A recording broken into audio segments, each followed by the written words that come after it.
ओम नमः शिवाय। राधे राधे।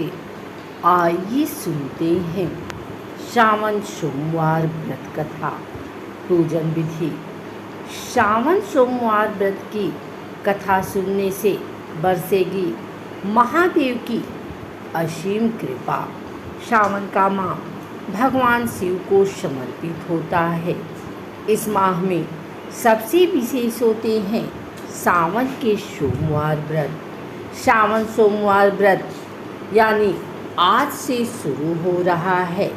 ऐसा माना जाता है कि अगर जीवन में कोई समस्या आ रही है या आर्थिक स्थिति खराब है या करियर में सफलता नहीं मिल रही तो श्रावण सोमवार के व्रत करके और व्रत कथा सुनकर जीवन के सभी कष्टों को दूर किया जा सकता है।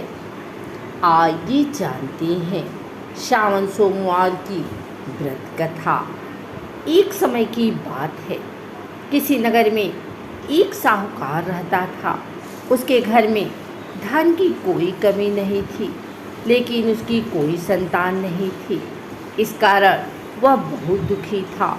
पुत्र प्राप्ति के लिए वह प्रत्येक सोमवार व्रत रखता था और पूरी श्रद्धा के साथ शिव मंदिर जाकर भगवान शिव और पार्वती जी की पूजा करता था। उसकी भक्ति देखकर एक दिन माँ पार्वती प्रसन्न हो गई और भगवान शिव से उस साहूकार की मनोकामना पूर्ण करने का आग्रह किया। पार्वती जी की इच्छा सुनकर भगवान शिव ने कहा कि हे पार्वती, इस संसार में हर प्राणी को उसके कर्मों का फल मिलता है और जिसके भाग्य में जो हो उसे भोगना ही पड़ता है। लेकिन पार्वती जी ने साहूकार की भक्ति का मान रखने के लिए उसकी मनोकामना पूर्ण करने की इच्छा जताई। माता पार्वती के आग्रह पर शिव जी ने साहूकार को पुत्र प्राप्ति का वरदान तो दिया, लेकिन साथ ही यह भी कहा कि उसके बालक की आयु केवल 12 वर्ष होगी। माता पार्वती और भगवान शिव की बातचीत को साहूकार सुन रहा था। उसे ना तो इस बात की खुशी थी और ना ही दुख। वह पहले की भांति शिव जी की पूजा करता रहा। कुछ समय के बाद साहूकार के घर एक पुत्र का जन्म हुआ। जब वह बालक 11 वर्ष का हुआ तो उसे पढ़ने के लिए काशी भेज दिया गया। साहूकार ने पुत्र के मामा को बुलाकर उसे बहुत सारा धन दिया और कहा कि तुम इस बालक को काशी विद्या प्राप्ति के लिए ले जाओ और मार्ग में यज्ञ कराना। जहाँ भी यज्ञ कराओ वहाँ ब्राह्मणों को भोजन कराते और दक्षिणा देते हुए जाना। दोनों मामा भांजे इसी तरह यज्ञ कराते और ब्राह्मणों को दान दक्षिणा देते काशी की ओर चल पड़े। रात में एक नगर पड़ा जहाँ नगर के राजा की कन्या का विवाह था, लेकिन जिस राजकुमार से उसका विवाह होने वाला था वह एक आँख से काना था। राजकुमार के पिता ने अपने पुत्र के काना होने की बात को छुपाने के लिए एक चाल सोची। साहूकार के पुत्र को देखकर उसके मन में एक विचार आया। उसने सोचा, क्यों न इस लड़के को दूल्हा बनाकर राजकुमारी से विवाह करा दूं। विवाह के बाद इसको धन देकर विदा कर दूंगा और राजकुमारी को अपने नगर ले जाऊंगा। लड़के को दूल्हे के वस्त्र पहनाकर राजकुमारी से विवाह कर दिया गया। लेकिन साहूकार का पुत्र ईमानदार था।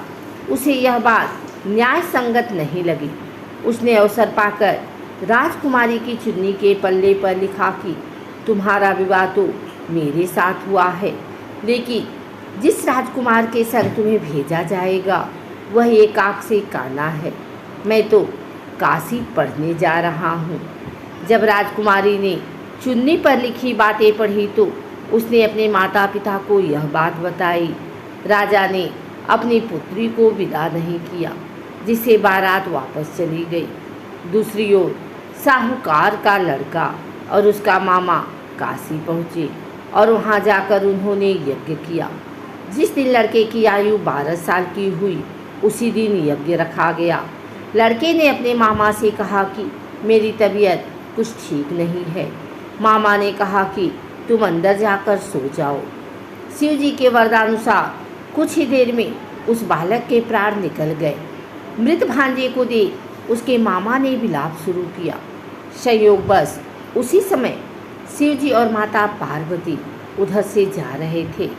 पार्वती ने भगवान से कहा, स्वामी, मुझे इसके रोने के स्वर सहन नहीं हो रहा, आप इस व्यक्ति के कष्ट को अवश्य दूर करें। जब शिव जी मृत बालक के समीप गए तो वह बोले कि यह उसी साहूकार का पुत्र है जिसे मैंने 12 वर्ष की आयु का वरदान दिया। अब इसकी आयु पूरी हो चुकी है। लेकिन मातृभाव से विभोर माता पार्वती ने कहा कि हे महादेव, आप इस बालक को और आयु देने की कृपा करें, अन्यथा इसके वियोग में इसके माता पिता भी तड़प तड़प कर मर जाएंगे। माता पार्वती के आग्रह पर भगवान शिव ने उस लड़के को जीवित होने का वरदान दिया।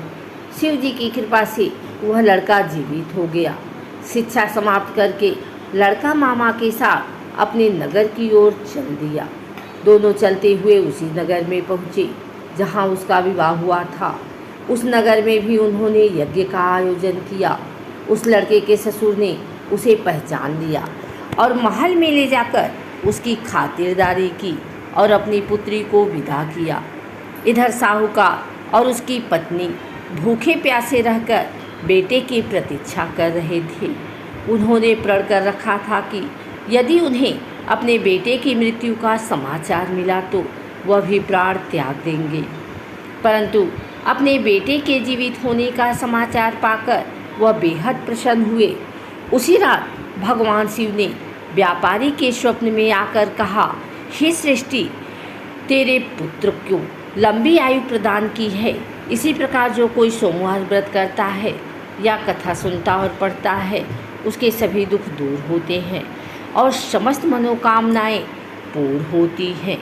आइए सुनते हैं सावन सोमवार व्रत पूजन विधि। सावन के सोमवार स्नान आदि के बाद शिव जी के मंदिर जाएं। मंदिर घर से नंगे पैर जाएं और घर से ही लोटे में जल भर कर ले जाएं। मंदिर जाकर शिवलिंग पर जल अर्पित करें। भगवान को साष्टांग प्रणाम करें।